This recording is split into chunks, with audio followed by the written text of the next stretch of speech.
Bonjour Laura et merci infiniment de répondre à mes questions aujourd'hui. Donc en fait, cette interview, elle rentre dans le cadre de mon MBA en marketing digital et MCI que tu connais puisque on a eu la chance, nous étudiants, de te rencontrer et donc tu as déjà pu nous parler de ton livre et voilà, de l'intelligence artificielle. Et en fait, moi, donc j'ai eu le grand bonheur, le plaisir, j'ai pris vraiment un grand plaisir à lire ton livre. Et ça rejoint tout à fait la problématique de ma thèse, qui est en fait, pour te la présenter, c'est développer son esprit critique à l'ère de l'intelligence artificielle, comprendre et détourner les outils d'influence numérique. Donc forcément, tu abordes un grand nombre de points que j'évoque dans ma thèse et je serais vraiment enchantée d'avoir ton point de vue, tes remarques, et en faisant le lien avec donc ton livre euh, Fantasia. Merci beaucoup.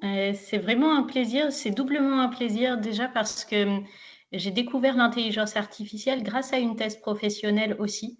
Moi, ma D'accord. thèse était en management culturel. Elle portait sur la recommandation en littérature. C'est-à-dire, je m'interrogeais sur qu'est-ce qui fait qu'un livre va plaire à quelqu'un qui ne l'a pas encore lu. Hier, Mm. c'était la fête des pères.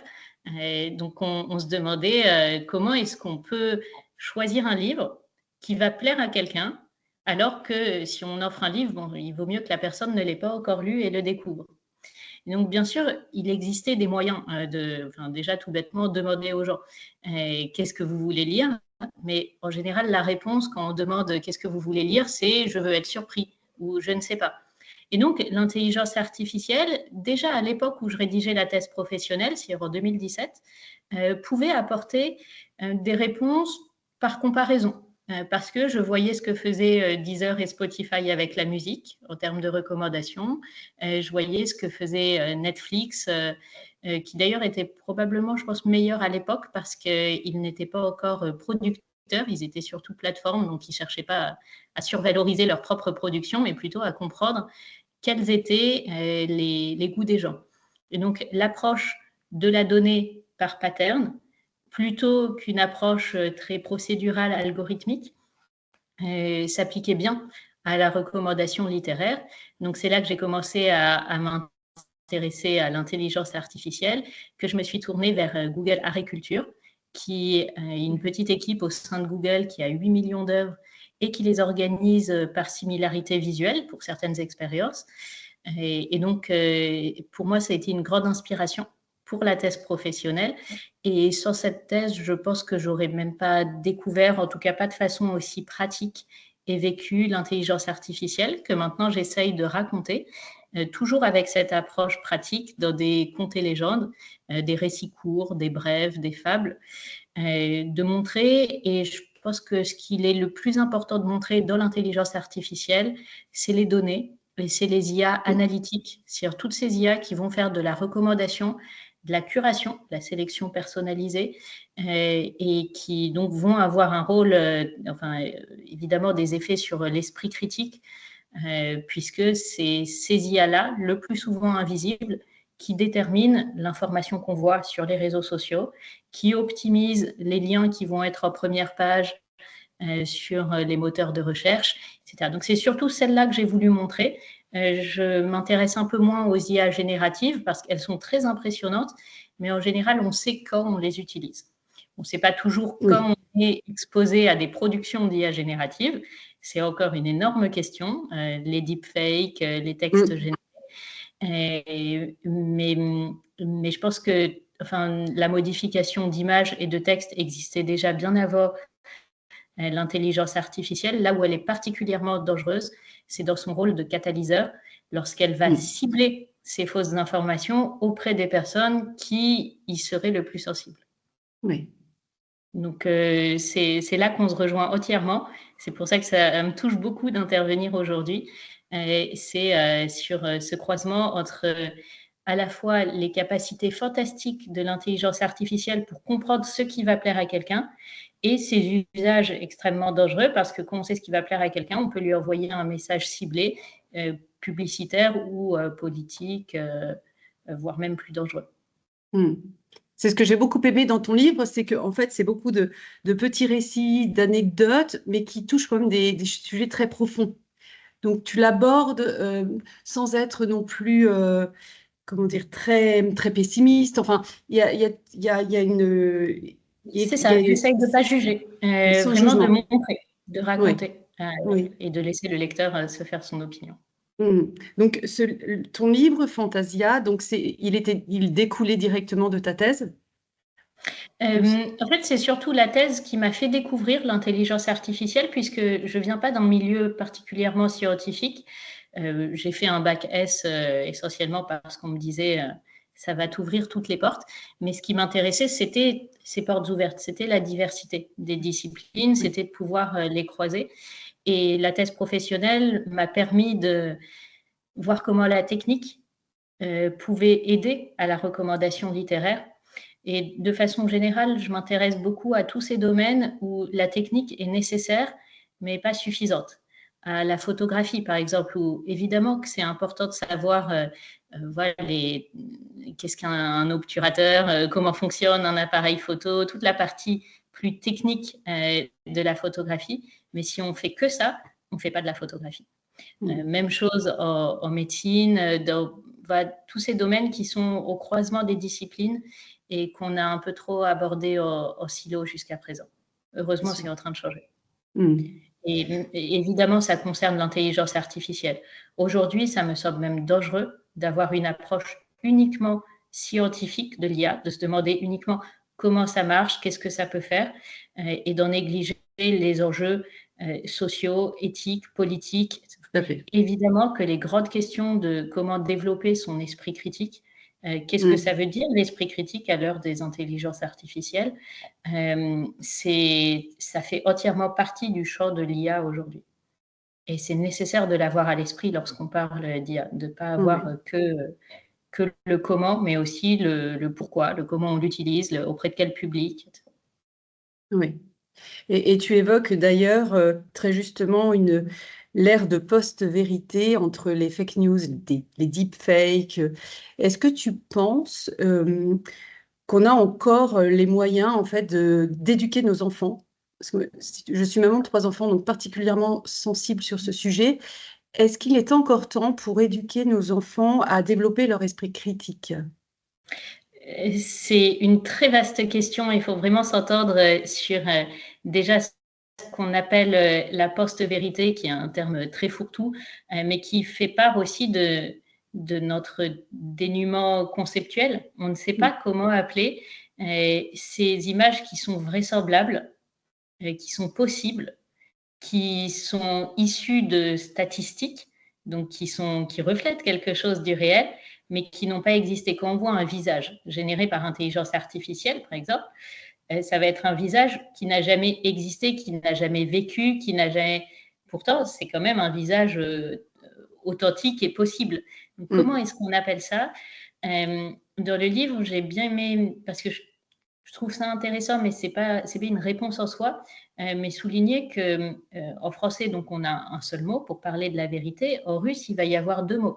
Il y a la pravda, qui est donc la concordance des choses avec les faits, concordance des idées avec le réel. Et puis, il y a istina, qui est plus la vérité intérieure, la vérité en fait à laquelle on veut croire. Quand on regarde dans Dostoïevski, il utilise beaucoup plus le mot istina que le mot pravda, qui évidemment est associé à Lénine. C'était le titre du journal du parti bolchevique. Et donc, le fait d'avoir 2 mots, ça dit aussi 2 conceptions de la vérité qu'on a peut-être moins dans un pays de culture très cartésienne comme la France. Et donc, la post-vérité, pour moi, et il y a plein de définitions et en plus plein de traductions. Parfois, on parle de véritude. C'est plus une ère dans laquelle on ne peut plus croire ce qu'on voit, ce qu'on entend, ce qu'on lit, où les supports de légitimité changent. L'autorité, c'est plus quelqu'un qui a écrit un livre. C'est parce que sur les réseaux sociaux, n'importe qui peut écrire n'importe quoi. Et donc, l'autorité, autorité au sens étymologique, c'est ce qui augmente. donc ce qui augmente la crédibilité d'un discours, est en train de changer. Et je pense qu'il y a une limite à ça, et une limite énorme, c'est que de plus en plus des États s'emparent des mécanismes à la fois de création et de diffusion, de ciblage des fausses informations, pour entretenir, non pas une image forcément fausse, c'est plus tout à fait de la propagande, mais juste une méfiance généralisée envers les médias ou les institutions d'un pays. Et donc, l'esprit critique, aujourd'hui, ça peut, à mon avis, pas seulement être un esprit critique négatif, au sens de Descartes, de remettre en cause ce qu'on voit. Ça peut pas juste être de la méfiance, parce que ça finirait dans la paranoïa. Il faut que ça soit de savoir précisément en quoi est-ce qu'on a confiance, où est-ce qu'on arrête le doute pour retrouver des formes fiables d'autorité. Et il nous faudrait des IA qui contrôlent. Et moi, je ne suis pas sûre qu'une IA, ça soit l'autorité possible. Enfin, c'est possible. L'ennui, c'est que les IA, pour l'instant, sont souvent très opaques, de par à la fois le fonctionnement d'une IA qui cherche des logiques statistiques dans des bases de données qui sont trop imposantes pour que l'esprit humain puisse les considérer d'un coup d'œil. Donc cet effet boîte noire de l'IA, qui déjà, par sa conception même, les rend opaques. Et puis ensuite, parce que c'est des technologies qui demandent beaucoup de données, qui deviennent donc très coûteuses, qui se concentrent de plus en plus dans les mains des mêmes acteurs. Enfin, tout bêtement, pour en revenir aux fondamentaux, le fait d'avoir une curation, c'est-à-dire d'avoir une sélection du contenu en fonction de nos centres d'intérêt, c'est une très bonne chose. On ne peut pas avoir accès à l'ensemble de l'information du monde. Il faut qu'il y ait une sélection qui soit faite. Ça a toujours existé. Jusqu'à présent, c'était les grands titres de presse qui faisaient cette sélection. De plus en plus, ça va être les réseaux sociaux. Le principal ennui, c'est qu'on ne sait pas comment est faite cette sélection, et c'est qu'elle est faite par des acteurs qui ont un intérêt économique et qui sont de plus en plus concentrés. Et en plus, depuis quelques mois, depuis l'investiture de Trump, vont de plus en plus être dans une logique fascisante de contrôle du discours, ou en tout cas d'arrêt de la modération, d'arrêt des politiques d'équité, etc., et d'une vision de la liberté de la presse et de la liberté d'expression et d'opinion complètement débridée, qui oublie que la liberté individuelle s'arrête là où commence celle d'autrui. Et donc, l'un des principaux problèmes, ce n'est pas la curation en soi, c'est le fait qu'elle soit faite par des plateformes comme Meta, le groupe Meta qui possède Facebook, WhatsApp, Instagram, qui tire 98% de ses revenus de la publicité, c'est-à-dire qui a un intérêt gigantesque. Leur chiffre d'affaires monte à 294 milliards de dollars l'année dernière, c'est plus que le PIB de l'Algérie. Et donc, il y a un intérêt commercial gigantesque à ce qu'on reste sur la plateforme, à ce qu'on produise plus de données, donc qu'on réagisse au discours. Et on sait bien que les posts qui font réagir, ce n'est pas les plus nuancés. Ceux qui font rester sur la plateforme, c'est ceux qui sont en lien avec ceux qu'on aime déjà, et donc qui vont, à force, nous enfermer. Voilà, amplifier les bulles de filtre, amplifier les chambres d'écho et tous les problèmes qui y sont associés. Et tu évoques dans ton livre Cambridge Analytica, et je me suis penchée aussi sur ce sujet parce que c'est vraiment quelque chose qui m'intéresse. Est-ce que tu penses parce que nous, on a notre vision voilà, française, enfin, on a quand même été informés sur ce qu'il s'était passé. Je ne sais pas si dans le monde entier, tout le monde l'a été de la même façon, si les Américains... est-ce que c'est quelque chose qui peut se reproduire aisément? Enfin, ce qui s'est passé avec le vol des données. Ça se reproduit toujours. Et même en pire et sous nos yeux en ce moment. Enfin, C'est vrai. Ah oui. C'était il y a 10 ans. Il y a encore beaucoup de gens qui pensent que c'est un spin-off d'Harry Potter, qui ont complètement oublié, et ça je le vois aux conférences, que Cambridge Analytica, c'est une entreprise qui a utilisé les données de millions d'utilisateurs de Facebook pour influencer pour manipuler les élections du Brexit, la première élection de Trump, quelques autres, qui a été condamnée par le Congrès américain, qui a été interdite à l'export comme opération psychologique en Grande-Bretagne, qui s'est mise en faillite avant les condamnations, si bien que la grande majorité de ses employés, y compris Alexander Nix, le président, ont été réembauchés par Emerdata, une société qui est aussi financée par la famille Mercer et qui a les mêmes activités. Et aujourd'hui, c'est des États entiers qui vont avoir une stratégie de guerre de l'information, de guerre de l'attention pour essayer de cibler des personnes qui vont être plus poreuses, plus ouvertes à leur discours, ou même simplement pour amplifier la méfiance dans des pays ennemis ou qu'ils veulent garder sous contrôle. Donc c'est même encore plus grave que des sociétés privées qui cherchent à utiliser les données pour influencer l'opinion et donc les élections. C'est même maintenant carrément des pouvoirs publics, des États qui en font une arme de guerre. Oui, et ça, dans l'IA Act ou au niveau vraiment avec les régulateurs, ils n'ont pas pris justement en considération toute cette partie manipulation. Si, c'est l'un des... donc, l'AI Act est organisé en plusieurs niveaux de danger. C'est l'un des dangers. Seulement, comment est-ce qu'on va réguler avec une régulation européenne qui, en plus, arrive toujours a posteriori quand le mal est fait? Enfin, ça, c'est une critique qu'on peut adresser au droit de façon générale. Et comment est-ce qu'on peut agir contre des États qui, de toute façon, ne vont évidemment pas avouer avoir ces stratégies-là, qui vont parfois financer de façon opaque des groupes indépendants. Comment est-ce qu'on chiffre, comment est-ce qu'on retrace les réseaux d'influence? Et pour moi, c'est même au-delà de ça, comment est-ce qu'on guérit? Quel est le contrepoison à la désinformation? J'aime bien cette métaphore de l'épidémie parce que quelques années après le Covid, elle nous parle, de voir la désinformation comme une épidémie qui se passe aussi d'un contact à l'autre, qui se passe même d'autant mieux qu'elle se passe entre des personnes proches. Et parce que une personne va ajouter sa crédibilité à la fausse information qu'elle fait circuler et contre laquelle on n'a pas de remède, comme le Covid, comme la peste noire, on n'a pas de remède, mais on a des vaccins. Et comme tout vaccin, ce n'est pas entièrement efficace, mais enfin, c'est pas pour autant qu'il faut les rejeter, au contraire. Il faut continuer à vacciner contre la désinformation.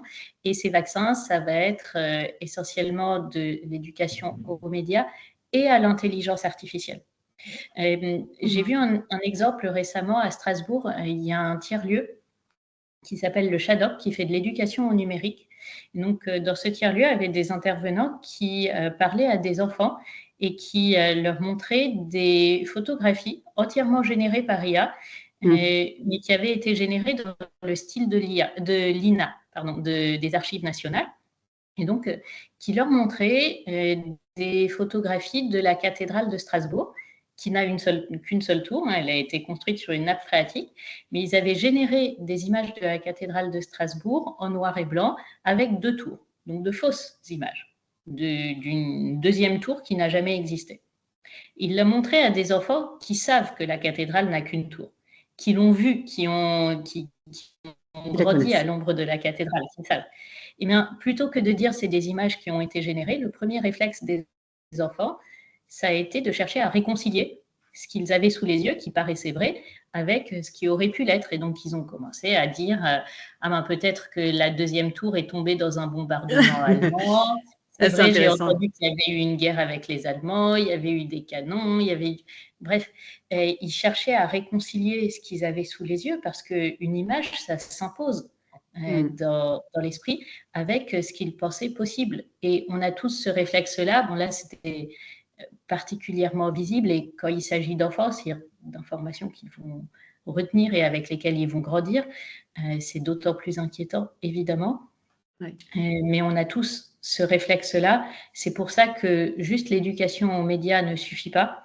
Il faut aussi une éducation à ce qu'est l'intelligence artificielle, à ce qu'elle peut faire, à comment elle fait circuler l'information, être conscient que les réseaux sociaux ont beaucoup d'avantages, permettent des connexions qu'on n'aurait pas autrement, mais sont gérés par des groupes qui ont un intérêt économique à ce qu'on reste dessus et à ce qu'on produise de la donnée. Il faut sensibiliser au fait que nos données, bien sûr, à l'échelle individuelle, elles ont payé une immense valeur. Moi aussi, j'utilise Google Maps parce que c'est pratique et que j'ai aucun sens de l'orientation, mais je sais que je fournis des données de géolocalisation. Donc, à titre individuel, elles ont payé une énorme valeur et en général, on est prêt à être le produit si c'est pour utiliser des produits gratuits. Par contre, à l'échelle collective, elles ont une valeur phénoménale qui aujourd'hui dépasse le PIB de certains États, ce qui donne aussi un rôle politique aux GAFAM, aux géants de la donnée. Et ça, il faut à minima en être conscient.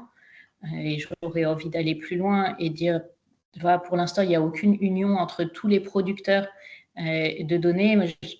J'ai une interprétation assez marxiste de la chose, de voir qu'on est devenus tous des prolétaires de la donnée, c'est-à-dire qu'on produit de la valeur sans posséder l'outil de production, sans posséder les plateformes qui vont croiser ces données et leur donner leur valeur, et sans même avoir la compréhension de cet outil de production. Et tout ça sans la moindre union, j'aurais envie de dire prolétaires de tous les pays, prolétaires de la donnée, unissez-vous. Sans pour l'instant qu'il y ait, au contraire, il y a vraiment une atomisation de tous ces producteurs de données. Je sais très bien que ce que je vois sur mon compte LinkedIn ou heureusement je n'ai plus Facebook, mais sur mon fil d'actualité, ne va en rien ressembler à ce que voit un adolescent indien à New Delhi ou à ce que voit un retraité américain dans le Nevada. Ou peu importe, ou même des gens beaucoup plus proches géographiquement ou plus proches en âge, chacun va avoir un fil d'actualité différent. C'est le propre de l'intelligence artificielle de pouvoir personnaliser le contenu. Bien utilisé, ça a un potentiel fantastique. En général, on est plutôt content que la publicité soit ciblée. Utilisé à mauvais escient, utilisé pour répandre de fausses informations, on en revient au même problème. C'est évidemment très dangereux. Mais donc, pour répondre sur qu'est-ce que l'esprit critique aujourd'hui, ça ne peut pas juste être un esprit critique passif de la remise en cause, parce que ça mènerait à la paranoïa. Ça doit être un esprit critique actif de chercher à comprendre cet outil de production, chercher à comprendre quelles sont les données qu'on partage, à quoi est-ce qu'elles servent, comprendre les possibilités, le potentiel de l'intelligence artificielle. Donc, pas juste une éducation aux médias, mais aussi une éducation à l'IA. Tout à fait. Et alors, j'ai une petite dernière question sur le titre de ton livre, Fantasia.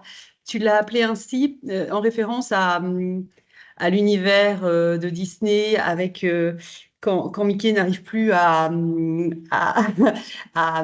comment dire, avec toutes ses potions magiques, il est complètement dépassé, débordé. Ça a un lien ou c'était autre chose? Oui, il y a un clin d'œil, bien sûr, à l'apprenti sorcier.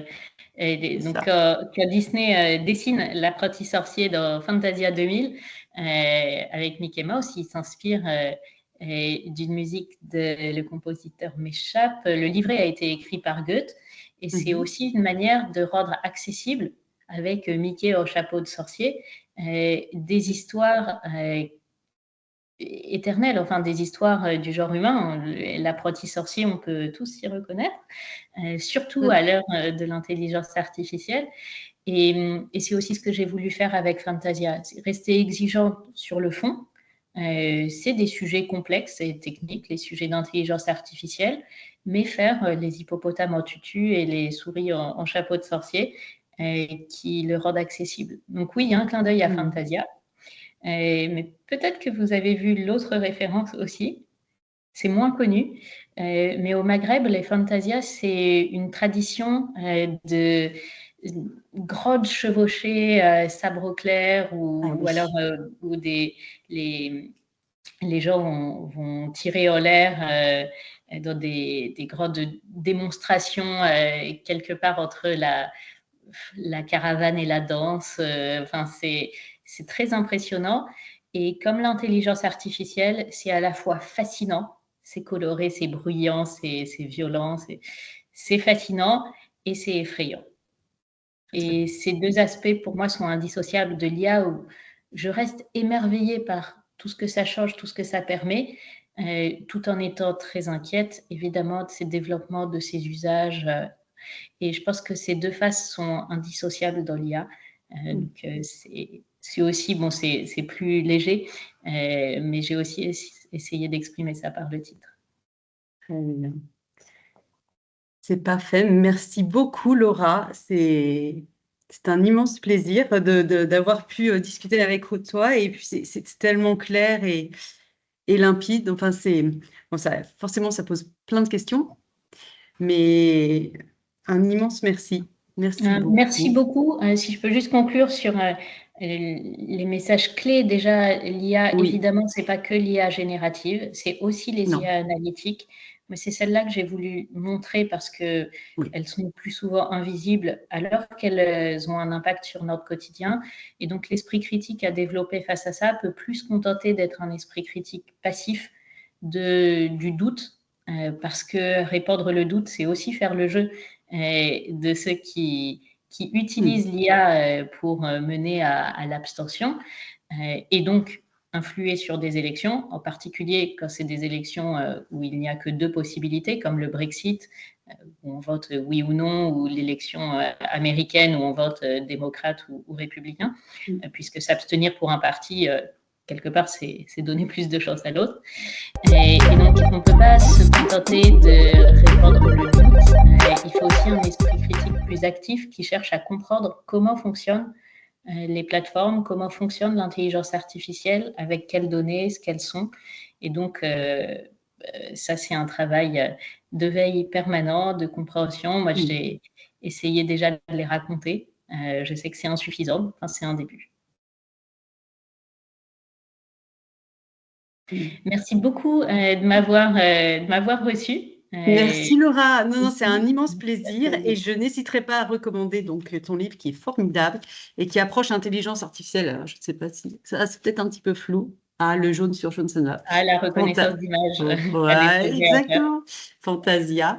Et en tout cas, c'est Contes et légendes de l'intelligence artificielle. Contes et légendes de l'intelligence artificielle. Un grand merci Laura. Merci beaucoup. Merci. Bonne journée. Au revoir. Au revoir. Bonne Merci journée. beaucoup.